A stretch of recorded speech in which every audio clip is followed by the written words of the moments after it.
Josh, I do love how every week you have a different facial. You got a beard this week. Right. I know.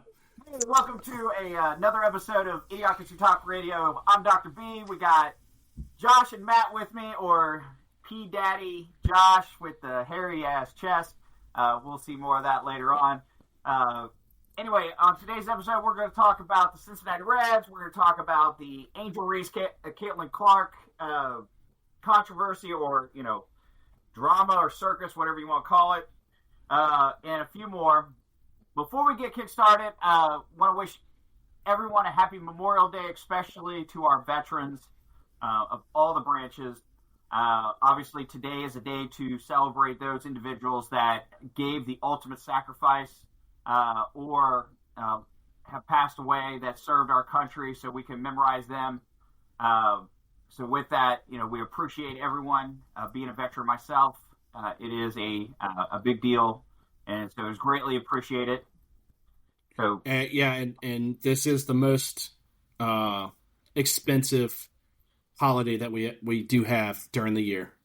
Not Christmas. It's absolute Memorial Day, because how many lives we lost to protect us. So thank you to all the veterans out there. Joe, thank you. I know you served in Iraq, so you help protect us. So appreciate it. I appreciate it. Just remember, veterans that are still alive, Veterans Day is for us. Today is for those that are no longer with us, but appreciate everything. All right, let's kick this episode off.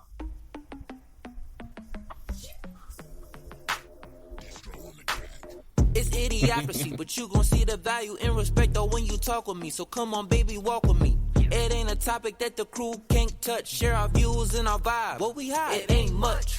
This ain't bluff, this the crew, yeah, we got it. Share our thoughts and our views, you can't stop it. Said this ain't bluff, it's the crew, yeah, we got it. Idiocracy, tell us what's the topic, yeah. Oh. Matt's bringing out the Trump hat. He's got a little bit of hair now. Hair. All day weekend. I'll get out my face. Yeah, buddy. So. All right. What you thinking about? Lots of shit. Like the fact that as Matt walked away, there was a fucking hairy-ass chest on the screen. Matt, you missed it. I mean, you did say it was going to come out one funny. way or another during this show, honest, so like, holy shit. I may as well get it out early. All right. I just want to know what this question is later, if you're coming out, Josh, or not. I'll tell you. I mean, you might tempt me, buddy. All right, so let's talk about... You do suck on that cigar pretty good. Just saying. As of today, the Reds are 26-28. Now, I'm not I watch baseball. I don't track a whole lot, but I will say, I've always been one that I never really cared what the records are until midway through the season. So kind of after the All-Star break is what you're saying. Yeah. Got it. Right now they won tonight, so they're 27-28. No, I thought that was... No, you're right. It is 27-28. So almost 500. Okay? We get it. You don't know as much. We get you. Right. So I got thinking.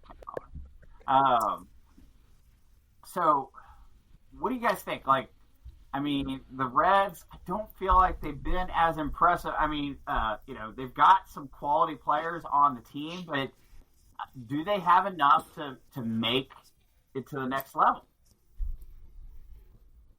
I think they have a shot to make the playoffs if they start. I mean, the problem with the Reds right now is they're not healthy. They have a lot of people, a lot of good players on the DL right now. Some of them are coming back, but their starting pitching has been great. Let's get that out of the way. Their starting pitching has been absolutely great this year. Their bullpen, completely different story. It seems we lost 2 games to the Cubs in this series because of the bullpen. They scored 6 runs on, I think, Friday, and then another 5 or 6 from the 6th inning on Sunday. So that's not good. You can't give up leads when you have them. Yeah, but also this bullpen has been overworked, and you got to agree to that. Matt, and I appreciate you saying that because that was going to be my next question. Is like I've noticed that our pitching, yes, they do well, but at the same time, like I feel like we're leaving guys in too long. Well, last year it was we weren't leaving the guys in long enough. So it seems analytics has played a big part in baseball the last, I would say, 4 to 5 years, to where they're only allowing these starting pitchers to go through the lineup twice. Because by the third time, they're seeing, hey, the batting average is going up the third time through that somebody's seeing these pitchers. So let's go ahead and pull them, and let's get to the bullpen. And that's kind of what baseball's been. It's not like back in the early 90s to where these starting pitchers were going 7, 8, 9 innings. Now they're going 5, 6 innings. Well, that's fine, but you adjust to the game. And they have, and that's the whole reason for having a good bullpen. But that's what I'm saying is like, but you're still like one, you need a good bullpen to back up those starters, but which we don't. That's the problem. But then also we're stretching out the length of time that starter's out there, and by the time they're getting killed. I think you have a good bullpen.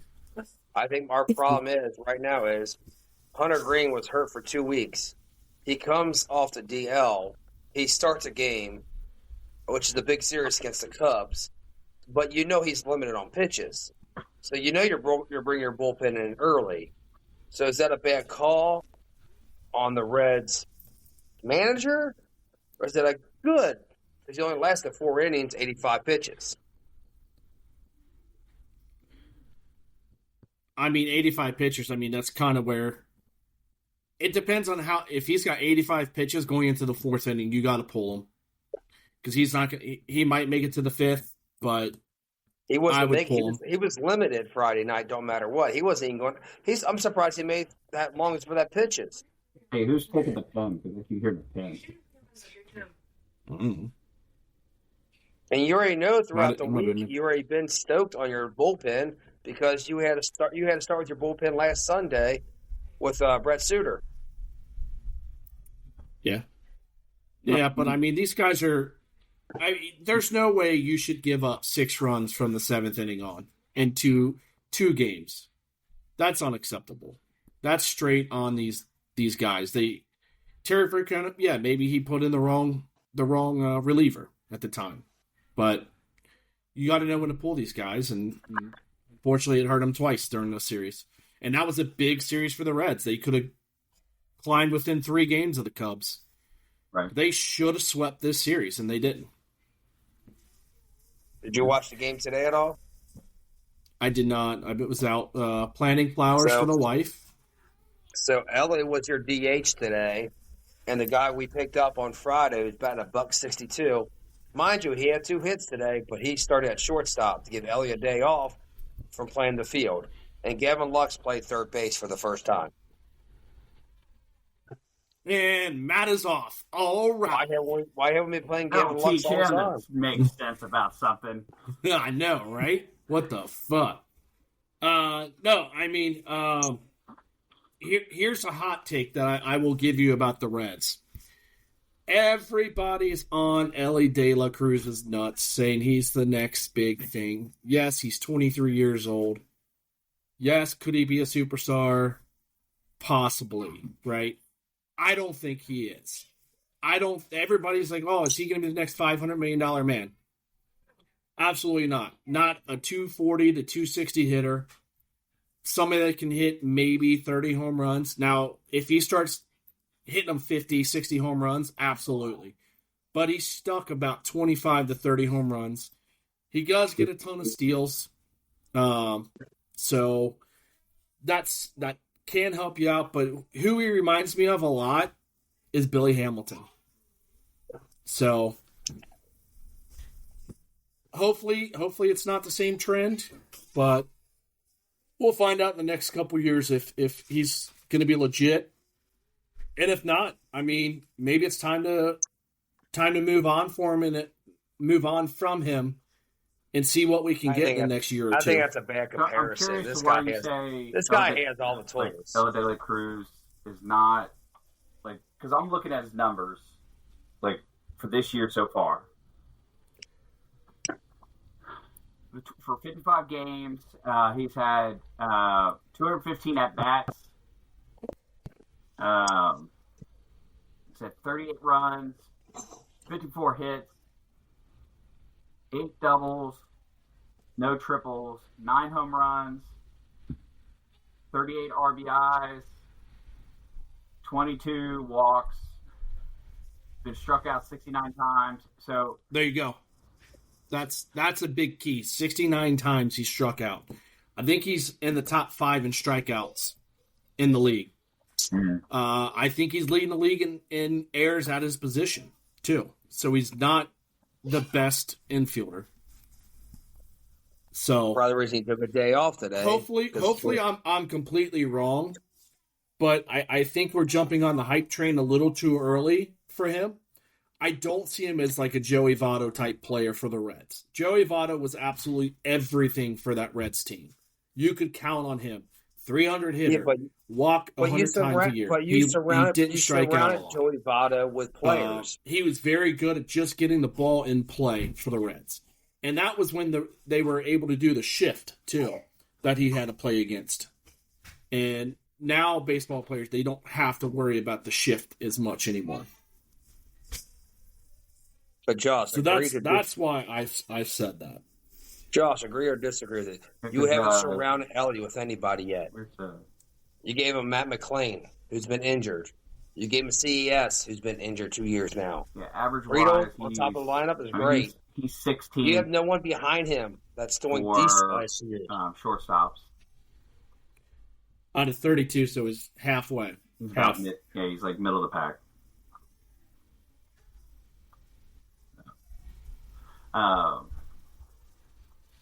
But yeah, I mean, I get it, and that's the thing is like, I mean, let's be honest, like Cincinnati, we're looking for that. We want to go back to the World Series, and we're trying to find a way to get back. And when we see just that little glimmer of hope, like you said, we latch on, and unfortunately, sometimes it might be premature.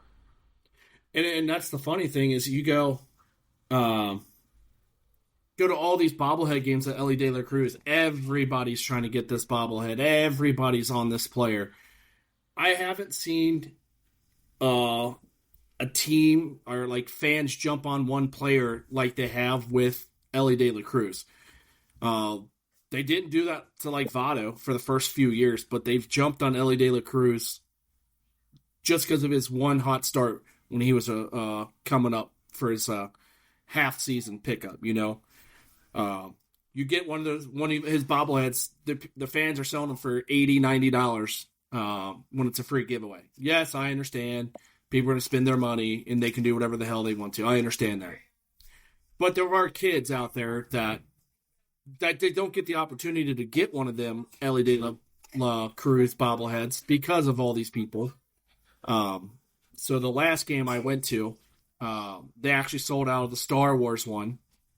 I had the extra ones that me and you got, and on my way out, I was actually handing them to kids that I knew they were out and they weren't going to get one. I made sure they got one. It made their day. That's what made my day.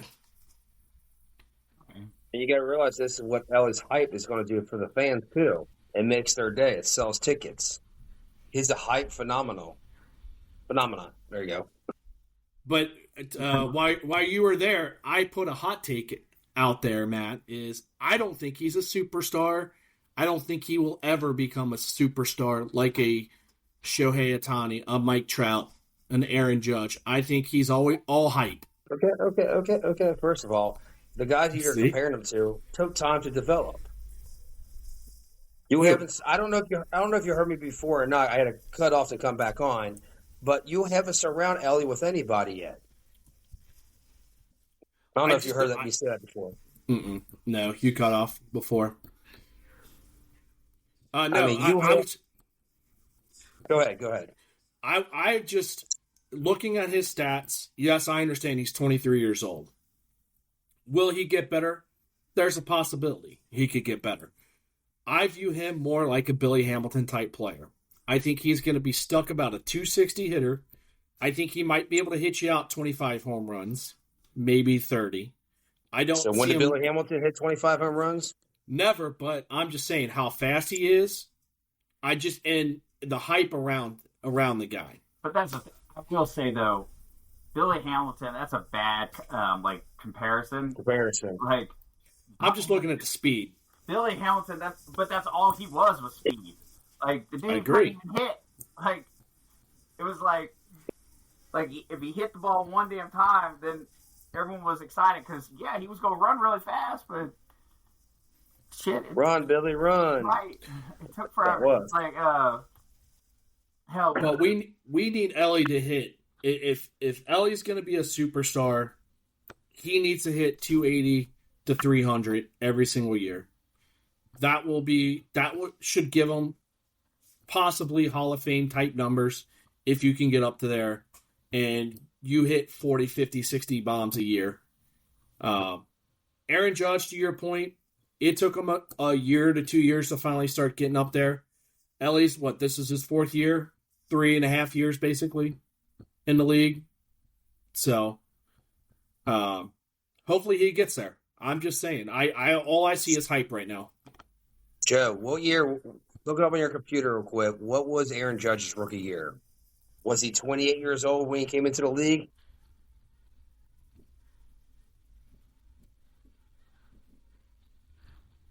I believe he was 27 or 28 when he was a rookie. Aaron Judge was 24 when he entered he was young. Was he a full-time player? Look at the stats over the years. When do you see it start increasing? Let's see. Player profile. Yeah, I'm looking.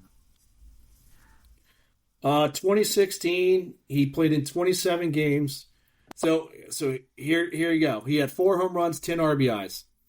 His second year, 2017, 155 games played, 542 at-bats. The guy had 52 home runs, 114 RBIs, 154 hits. So and he was 26 or 25?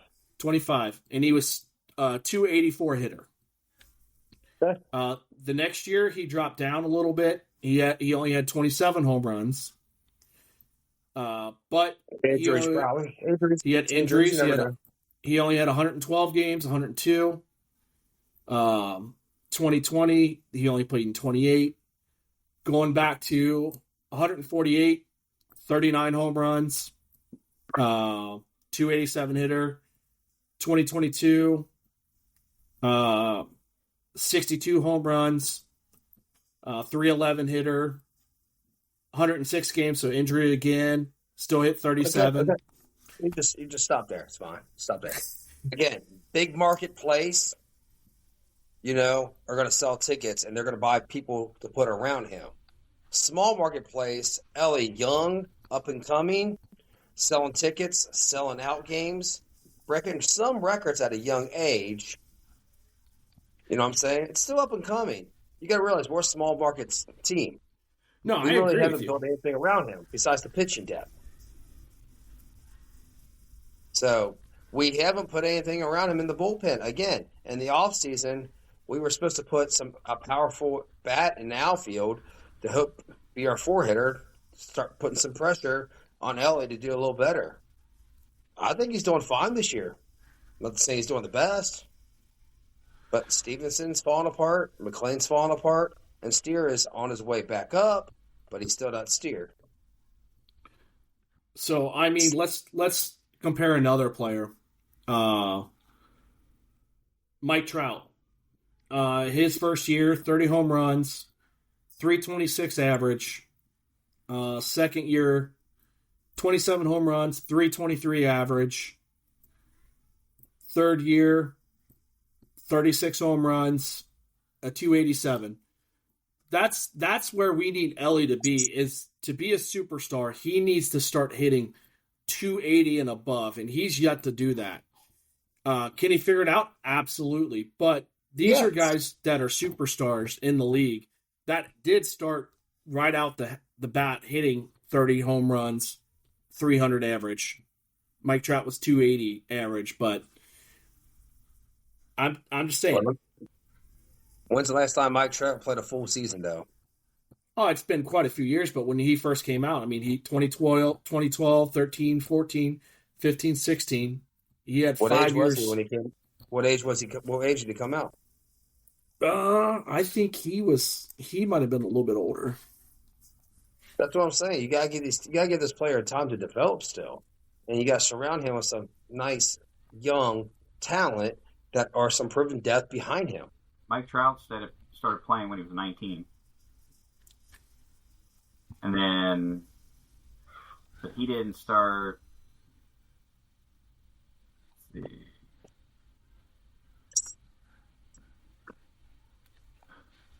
So he hit, he didn't start hitting those 36, 37, or 41, 29 home runs until he was in his 4th or 5th year. He was 19 years old when he made his major league debut in 2011, and then 2012. That's when he started ascending. So he was a young player. He's younger than Ellie. So, like I said, that's just my hot take on Ellie. I think it's hype right now. I hope it's not. I really do. As a Cincinnati Reds fan, I just don't see him being the $500 million man that these people are looking for in Cincinnati. I just don't see it right now. Well, that's the good thing about bringing him up early. You bring him up, you have him under control for how many years? What good time of years, you know what I'm saying? If he's not proven, so here's you can the trade thing. him and get somebody. And that's what I told Joe, is like at a certain point, when do you give up and try to trade him and get prospects? Well, it's only his 3rd year. That's I know. I mean, I think he's under team control to like 2030. So we've got another 5 years with him. But again, if our team isn't going anywhere with him, do you make the move to trade him and to bring talent in? Yeah, because again, small markets place. You have to. It wants to sell the tickets. You're going to keep your phenomenal guy. That's now. I'll give you this: when Francona leaves, Ellie might be traded if they haven't done anything. You reset with a new manager. Yeah, that's possible. I mean, we got it. I mean, unfortunately, Cincinnati's riddled with bad ownerships in Cincinnati.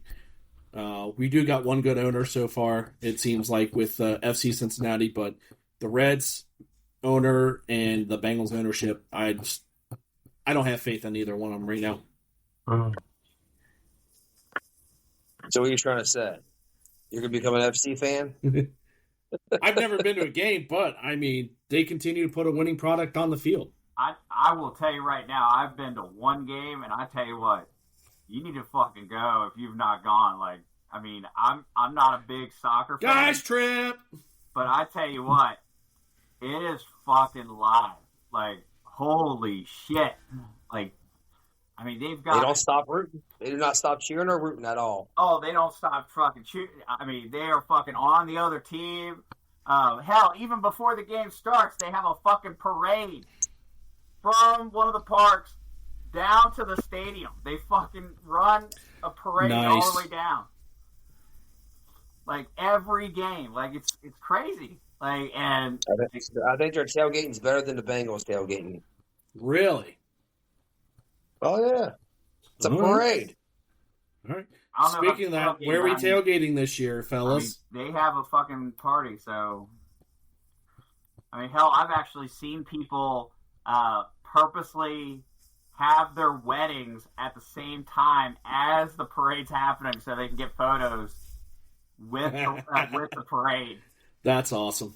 Yeah. Like, it's that big of a fucking deal. Like, I'm like, holy shit. Nice. Like, we need that for the Bengals or something, you know? Like, I mean, they got a fucking drum parade, everything. I'm like, that. They mean a little fucking guy that leads the thing, and he's mean as shit. It's funny.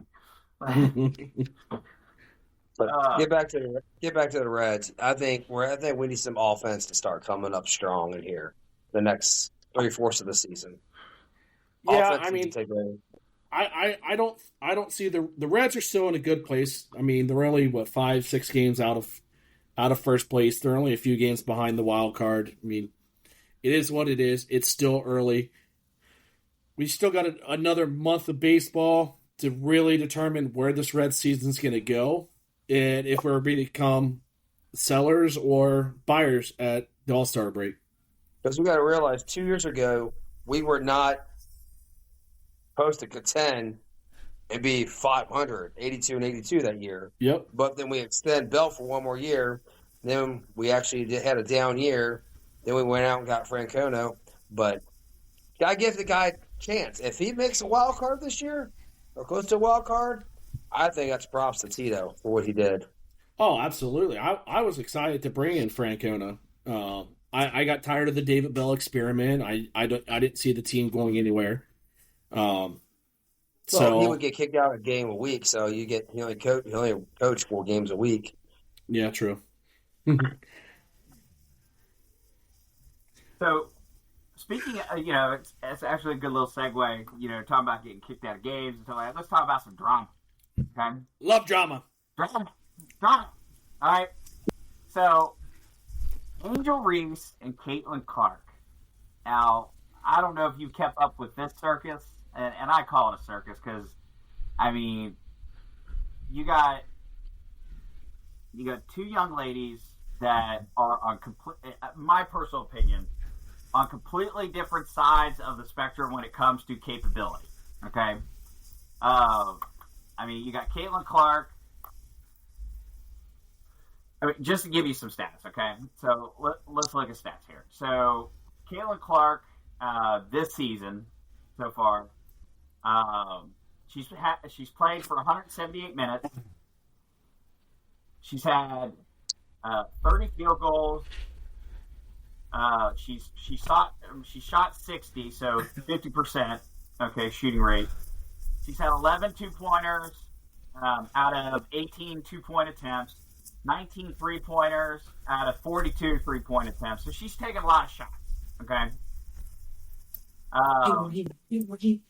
Then rebound-wise, she ain't got as much. She's got 36 rebounds. Now, Angel Reese, other side. Okay, she's been 154 minutes played. She's got 57 field goal attempts, so just 3 shy of Caitlin Clark. She's made 22 2-pointers. She's only made 1 3-pointer. And then her rebounds, she's got 70 rebounds. Now, here's the thing that I argue with, like, her rebounds and stuff like that, is the reason the girl has so many rebounds is because she's rebounding her own shot. If you've ever watched Angel Reese take a shot, she misses so many damn times, and she catches her own ball, shoots it back up, catches her ball, throws it back up. But Angel Reese keeps coming at Caitlin Clark. Like, why is it that they keep putting a target on this girl's back? Like, it's not like she's running around, or at least, I mean, when you watch the game and you watch the interviews and stuff like that, Caitlin Clark's not running her mouth. Like, she's not talking shit. She's playing the game. But they keep coming after her. So let's go back about 3 years. Let's go back to where they were both in college, and Caitlin Clark was at Iowa, and Angel Reese was at LSU. This was the year that LSU won the title. Apparently, a lot of the games, Caitlin Clark would go like this or do something to her opponents, right? She would cause issues. Angel Reese took exception to that when they played in the national title game of that year, and did this to Caitlin Clark and kind of called her out over the bullshit that Caitlin Clark was pulling that year. So all the drama started about there, and then you had Angel Reese like, hey, I just won the title, you didn't. Sorry. So it started 3 years ago. 2 years ago, it really wasn't that bad until they started both getting into the ability to be drafted, and then all the stuff started coming out, and Angel Reese complained, and it just gone downhill for that. Well, no, it was actually 4 years. I forgot this is their second year in the league. But you're right. There's a lot of drama between the two. It started a few years ago because everybody was pretty much hating on Caitlin Clark because she was the best college basketball player at the time for the 2 years that Angel Reese was there and became a name. I think it's clout. I think it's all clout. I think Angel Reese wants to become a name. She's getting behind all these big stars in the WNBA. And Caitlin Clark's the reason why. Well, and that's, to your point, like, I agree, 100%, it did start in college, and, Caitlin Clark was not, quiet in college, but she was a college player. This is not offensive, Even Angel Reese going like this and going, I got the ring. Not offensive, okay? No. That's some, it's some shit talking, okay, but it's nothing dramatic, anything like that. But then you go fast forward, and now we're in the WNBA, and you got Angel Reese, talking about how she should be the number one player, she should have all it. It's girl, have you looked at your stats? Well, she absolutely is not a number one. If you redrafted that team, I don't think she would go in the top 10. The way she's played, yes, she can rebound the ball. She cannot shoot to save her life, like you pointed out. I was watching TikTok videos, and the TikTok video for the bet was, does Angel Reese miss her first shot? 2 games in a row, she's missed her first shot on layups. Mm-hmm. You should be able to make a fucking layup in the WNBA. Right? So, I don't understand why she's been that bad with shooting this year. Maybe she should quit fucking making commercials and go to McDonald's and making her own fucking Happy Meal or meal. Concentrate on your craft at basketball. But that's just it. It hasn't been just this year. Even last year, and I truly believe that the difference, the only reason that Angel Reese, and don't get me wrong, I'll preemptively say this, if I was to play Angel Reese in the basketball, she kicks my ass. I suck at basketball, so I'm not saying that she's not a okay basketball. She whooped my ass too. But what I am saying is that the only reason she did so well in college, and that she's been doing so well, even though she's got shitty stats, doing well now, is because she's surrounded by talent. Yep. If you take away the other talent and you put her on a mediocre team, her stats plummet. And they're already shitty. Yeah. Let's go back to the college years. Go back to college years. It's always been a rivalry between them two. Yep. Good versus evil. And when she made it to the league last year, they both were rookies. She said she wanted to be that villain. Reese did. Yep. Against Caitlin Clark. Is she jealous of Caitlin Clark that she brought all this attention to WNBA, millions of dollars of sponsors? She's the face of WNBA now. And who's the villain? Angel Reese. Yeah, so Angel Reese, you painted your own picture. Guess what?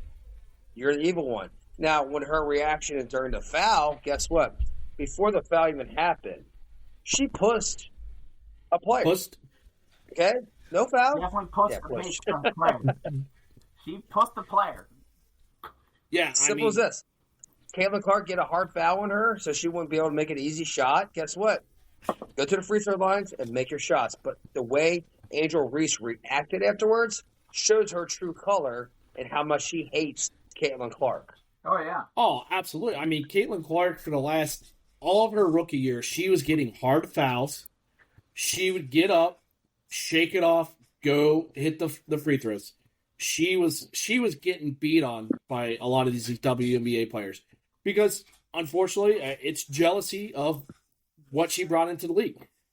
Because these players weren't good enough to bring the attention to the WNBA like Caitlin Clark has done.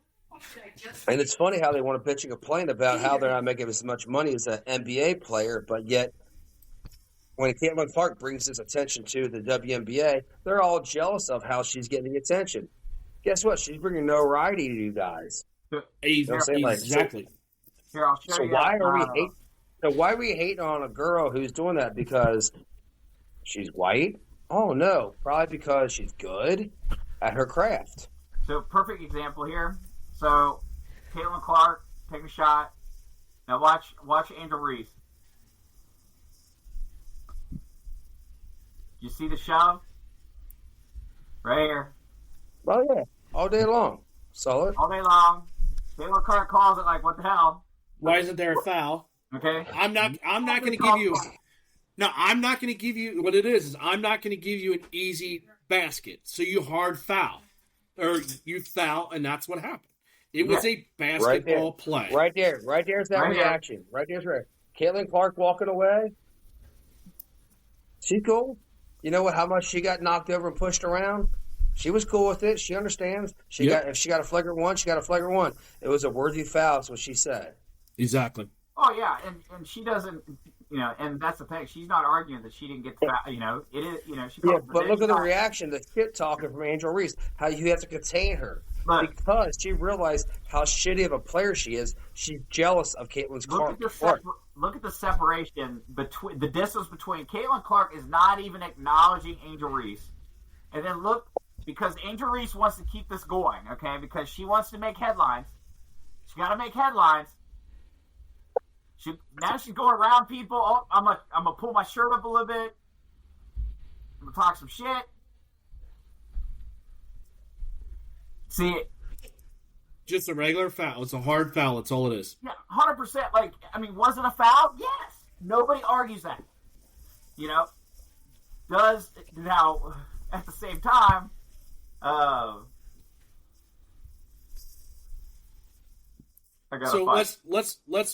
Let's get this one thing straight. Do you know how many viewers watched that game? 12. 2.1 million viewers watched that particular game. The average viewership on a normal WNBA game was like 250,000. Right. So Caitlin Clark and Angel Reese on the same court raised the. Oh, absolutely. But it's the Caitlin Clark effect. She has been doing that. She's been selling out the arenas. People want to go watch her. And people are watching on TV. It's because of her. She is bringing a lot of eyes on the WNBA. And a lot of these players hate that fact. And I will tell you, Brittany Griner. I know, Matt, you didn't want to talk about this, but I just want to bring this quick thing up about race. After that happened. Brittany Griner. Hold on. Is that guy? Yes. So let's just say they did an investigation to see if there was any racial slurs towards Angel Reese. And I think the league came back and said there was nothing found with that game. Yet you've got Brittany Griner to like the very next game that they play against Caitlin Clark. Flat out said fucking white trash or white girl. That's a racial tone. The league didn't come out and say anything about that. So is there a double standard in the WNBA between race? Are you gonna say something to a black lesbian? No. I mean, is she a lesbian? She looks like a man. She took her tits out. She's going shirtless now. See, but here's the thing, though. And since you said that, Matt, I gotta say this. Like, there's the problem, okay? People talk a big game about wanting to be treated equally, okay? I have no problem treating you equally, but equal means we're on even terms, okay? Does not matter. I don't give a shit who you fucking sleep with. Matt, like, I know your wife gets upset, but if you sleep with the goat across the street, that's fine. Like, but that's your choice. Okay? I'm just fucking. Did you freeze? No, you're still there. We're good. All right. Okay, but, people, who you sleep with and stuff like your choice. Okay? As long, my personal philosophy is as long as you're not hurting children or hurting other people, do whatever the fuck you want. Okay? Do whatever the fuck you want. If you want to sleep, if you want to sleep man with a man, go for it. Woman with a woman, go for it. You want to dress like a man and sleep with a woman, go ahead. If you want to dress like a woman and sleep with a man, go ahead. any combination. I don't care. I don't fucking care. But I do care when you start saying, I want special treatment. Okay? And what you said, is somebody going to call out a black lesbian? Well, they should. You want to be treated equal? Guess what? You get fucking called out for doing stupid shit. Well, you saw what happened to her in Russia. You saw what happened to her in Russia. She didn't get treated equally. She got treated the same as in Russia. That's Russia. Yep. But she did get special treatment because that our U.S. government brought her home quicker than other people. And even though she's sitting here bashing the United States and everything else, and fuck USA, and, I'm not standing for the national anthem, and blah, blah, blah, blah, blah. But then you fucking whine when you're sitting in jail, changing your tune a little bit, aren't you? But now she's back, and she's back to her own bullshit. I mean, my whole point is how can you have an investigation over racial slurs, and then when you have this Brittany Griner come out and say what she said, you got to set a precedent. You know what? You can't say this. You got to suspend her. But that's just it. They have set a precedent. It's a double standard because, like I said, 100% right. She holds certain cards in life where they don't want to touch that because the ESPN is brought to you by Disney. Oh, I know. I mean, let's face it. The only thing Disney's got right in the past 10 years is Lilo and Stitch. I mean, we can even make a point. The last good thing that Disney came out with, really, is the Endgame. That's it. Yeah. After Endgame, you just seen Disney just go. I'm not gonna lie, Lilo and Stitch didn't do too bad. What, the new automated or the new one? Live action? The live action? Yeah, it sticks. And here's an amazing thing that Disney got right. Lilo is played by a little Hawaiian girl.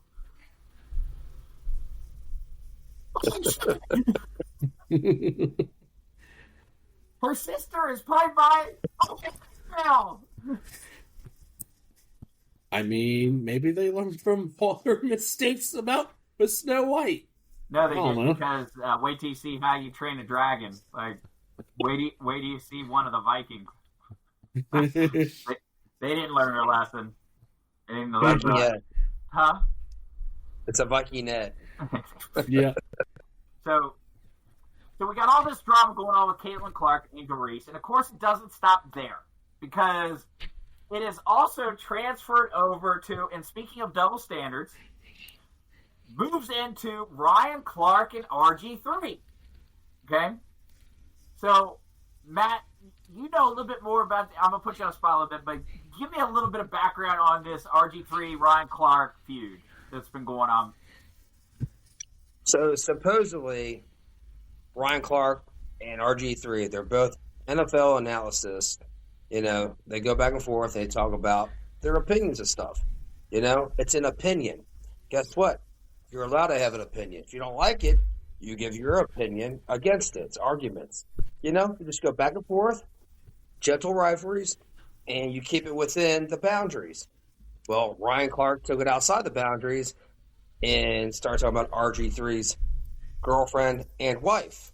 Well, happens his wife is white. And he sits there and says, hey, you know what? This whole Angel Reese and Caitlin Clark thing, how do you have a discussion with your wife because your wife's white? Basically, at the end of the day, that's what he says. He tried to make it all nice and sweet, saying, hey, I'm cool with your wife. Your wife's a wonderful person. But Ryan Clark is married to a black woman, and they could have that discussion. How do you know what Angel Reese was going through? What do you mean they were going through? She got hard foul, simple as that. It's an NBA game. You're taking it out on Kotex, and you fired at RG3, one of your people on NFL Live. But if you go behind the background of that, Ryan Clark said, hey, you had me on a show with you one time, and you brought a guest on that you knew I didn't like, and that's what started this. But yet, since then, all this confrontation back and forth, Ryan Clark came out on his podcast and said he apologizes for going at RG3's family. Because RG3 was right. You stay within the boundaries. You don't take it outside the boundaries. He went race on it. Why? Drama? Yeah. No, because of the BS behind the scenes. Well, I think, to your point, I think there was Ryan Clark and RG3 were actually teammates, and then Ryan Clark actually came out and said RG3 was one of his worst teammates he's ever had, too. So I think there was a lot of hate already between the two. And you can have that hate. Yeah, but it lets somebody have an opinion, and you know what? Attack their opinion. Don't go attack their family. That's the point. That's the line that's crossed, is going family. Oh, yeah. And I don't even think, like, now granted, throwing race into it adds a whole nother line that you shouldn't have crossed, but just going after his family, like, that in itself, like, leave those separate. Like, why you got to go dirty with it? You know, there's so... And unfortunately, like... But Joe, hold on. Go ahead. The reason he went into the situation because you see the social media and ESPN making it a black and white issue between Caitlin Clark and Angel Reese. It's not. It's a rivalry. It's all it is. Batman versus the Joker. It's all it is. It's all it is. And they want to make it into this big escalade because that's the way the news is. They love drama. Let's bring and Ryan Clark's like, you can't have a civil conversation with your wife because she's white. Okay? What the hell does that have to do with anything at all? Like, keep it within the boundaries, man. Like, it was a mutual opinion on a sports talk situation. He didn't bring your family involved, but guess what? You crossed the line. RG3 put you in your place, and guess what? You're the one apologizing like a bitch right now. Yep. I mean, that's the problem with a lot of these analysts is they want to bring race into it, and that clearly was not something racial that happened on the court. It was a hard foul that happened between a white player and a black player. That was a typical basketball play. Let's be honest, unfortunately, whether it's sports analysts, newscasters, whatever, they are looking for that hot button to hit that's going to rile people up, want people to watch their scenes or skits or whatever. And what is one of the number one things you can hit that's going to piss people off and get everyone fired up? Race.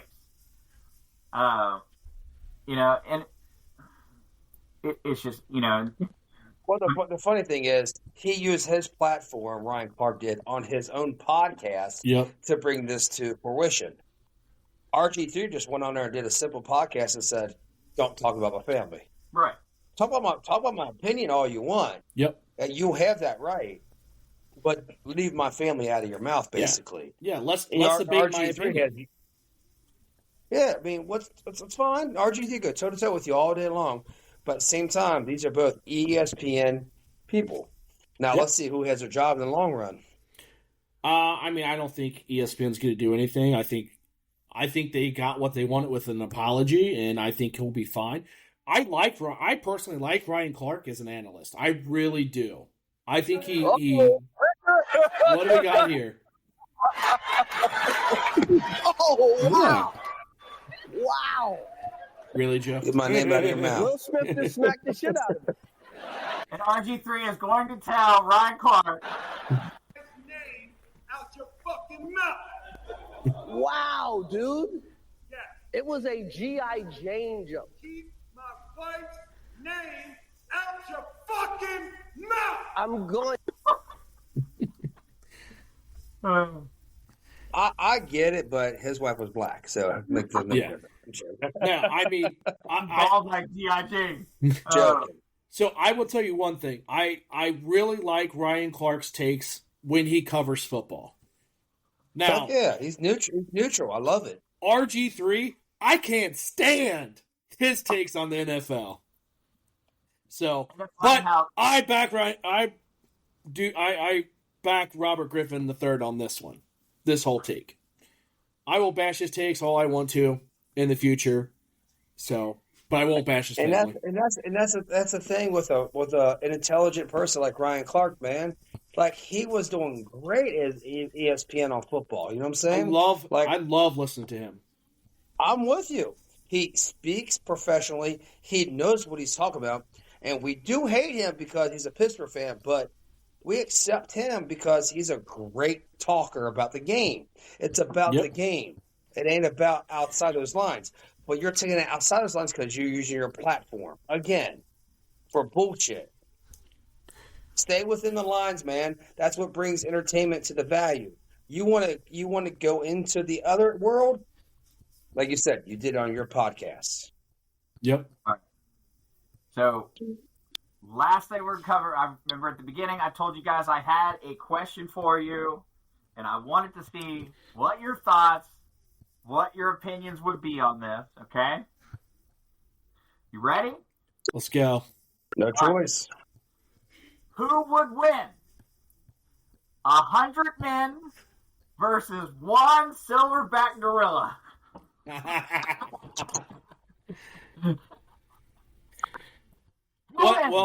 What size men are we using?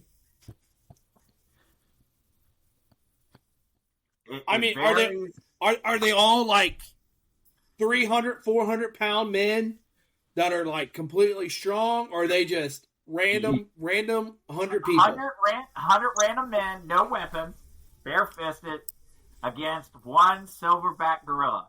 Silverback I give it gorilla. to 100 men. Huh? I give it to 100 men. Now, It takes 20. You take 20 men and run a one silverback gorilla. He's not knocking them all out. I take the gorilla on that one. I'm gonna take the gorilla. Come on, talk to me here. What are we thinking here? I mean, you do 10 groups of 10 men. You're gonna wear that silverback out. So that's kind of why I was asking. Like, if you get 250-pound strong guys, absolutely. You talking like this? But if you get randomly, like, Matt, you could be paired up with some guy that's 115 pounds and another guy's 140. You guys aren't taking that fucking gorilla. That fucking gorilla is going to sling your ass like no other. He's going to go grab one of you guys. Woo! Bullshit, because I picked that 140 pounder up and I throw him at the gorilla and I go low. Once you go low, you take his legs out. Let me give you some stats on the silverback gorilla and see if this changes your mind or not. So it is estimated that a silverback gorilla is suggested to be 8 to 10 times stronger than the average human. Okay, they have they are capable of lifting and throwing objects weighing over 800 pounds. The gorilla has a bite force of approximately 1,300 pounds per square inch, almost double that of a human. Let's see here. So, knowing that, okay, they can tear small trees. They can bend thick bamboo, bite through. You know. Do you think the silverback wins or loses? Oh, 100%. 100% says the silverback wins. You're gonna tear them out. Well, that's the one thing that I would say. If we equally had 400 pound men going at this gorilla, 100 of us like that, absolutely, because it, like you said, the gorilla would end up tiring out, because that was one thing that the stats doesn't say is silverbacks, how long he can last. Yep, the adrenaline that goes. But if you got 100 random and one of these guys are 140 pounds, that fucking gorilla's gonna fucking pick one of them up and just swing and hit you and beat all of these fuckers with it. So, Joe, what is your answer? That's the reason they're sacrificed. That's the thing. I personally believe that the silverback gorilla is going to win. You know, because you also got to think. Like, I'm throwing in extra categories here, but I don't truly believe that all 100 men are going to charge at that silverback gorilla. That silverback gorilla is going to tear apart enough people that many of the men that are running towards silverback are going to get the fuck out of there. Like, guaranteed. They're like, no, fuck this. Like, one guy's getting his arm ripped off, another... I mean, because you think about it, silverback gorilla can literally rip your fucking arms off. Yep. And okay, now you're going outside the question. I'm not going You to asked a question. Can 100 people beat a silverback gorilla? Now you're going into, you're like saying that they could do this, they could do that, they could do that. You're strategizing now. So if 100 men got together. If 100 people go after the silverback gorilla, I think the silverback gorilla wins. Because I think the silverback gorilla is going to at one time. You got 100 grown-ass men going at a silverback gorilla from 150 pounds to 300 pounds. Again, it varies. They could be tall, skinny, short, fat. They're going to lose because that silverback gorilla is going to tear the fucking shit out of people. Hitting people, you got to think he's not just going to be hitting one at a time. It's not like a boxing match. I mean, he's going to be, like Josh said, he's going to swing fucking people around, ripping. I mean, I've actually seen a gorilla. It was crazy. The gorilla was walking in the woods, and the guy was like bent down. The gorilla grabs that guy's leg and starts dragging him like he's a fucking piece of paper. Like, it was nothing. And he just let him go. Like, that guy got lucky because if that gorilla really was pissed off, he would absolutely kill him. We're all gorilla experts here. No, I did. I seen this question pop up a couple weeks ago. This ain't fucking King Kong, dude. This is a silverback. I get what you're saying. Hey, Amy Good Monkey. Amy Good Monkey. Congo. Yeah. You bad gorilla. Wait to lead into a question after we talk about the WNBA situation. Oh, what a dick! I didn't even think about that. Hey, well, come on, man! Of all the people in the world. Hey, Jesus. you're one throwing out here, okay? But that I just thought was funny, like, because there's actually a. Here, hold on. There's a Netflix thing out for it. Like, there's actually like where they actually like study it and stuff like that. They even did a video game simulation to see, look at this. That fucking gorilla is just killing.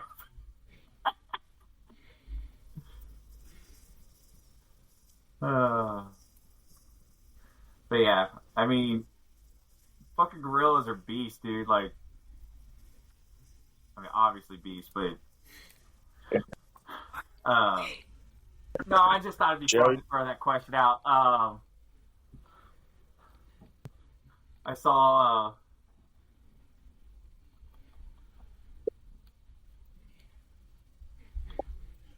saw what? He saw his penis once. Proud of you, Joe. It's been a long time. Hey, it was on a milk carton for years. I know. I stocked those on the shelf. Have you seen me? Got weird after a while. I was like, I know that guy. Don't ask why I know the identity of that.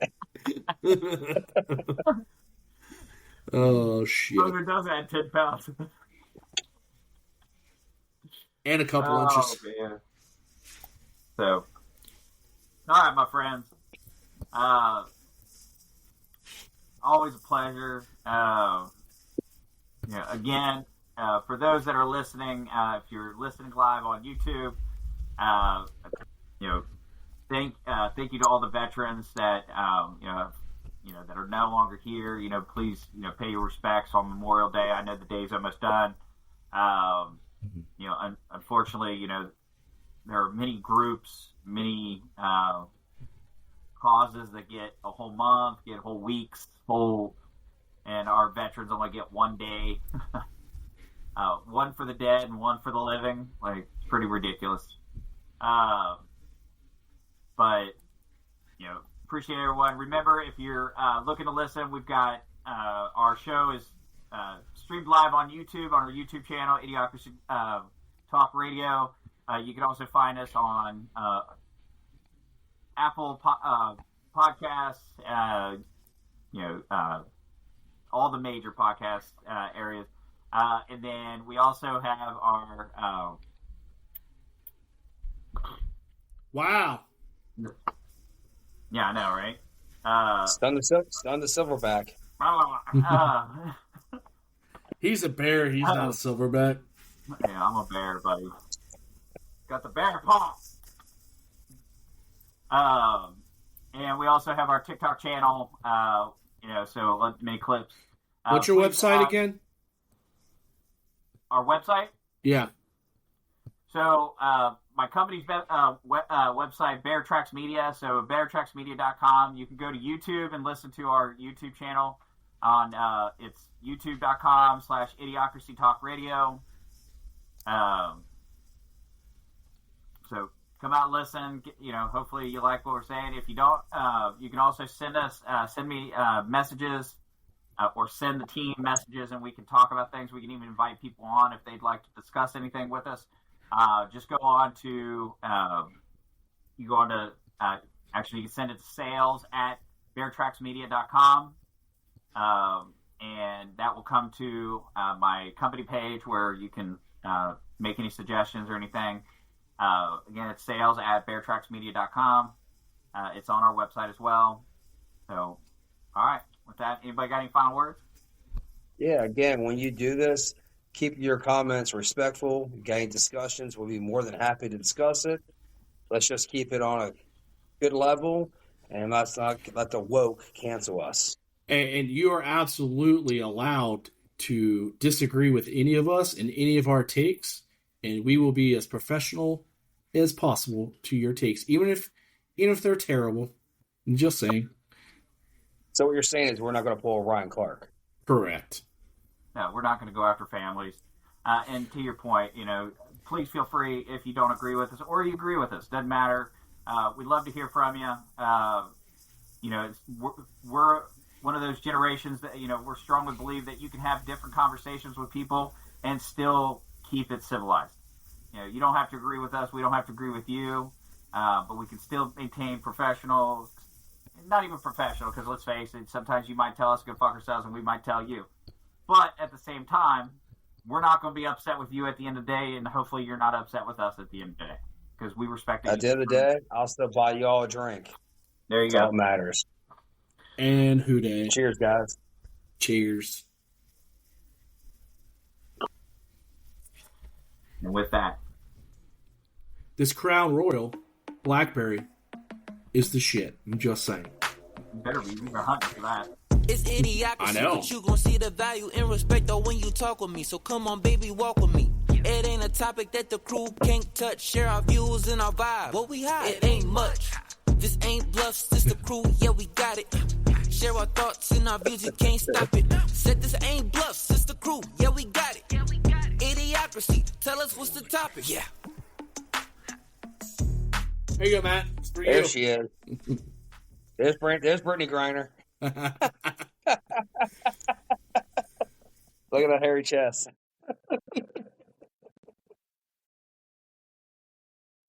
And we're Yeah, you froze, so I can't see you.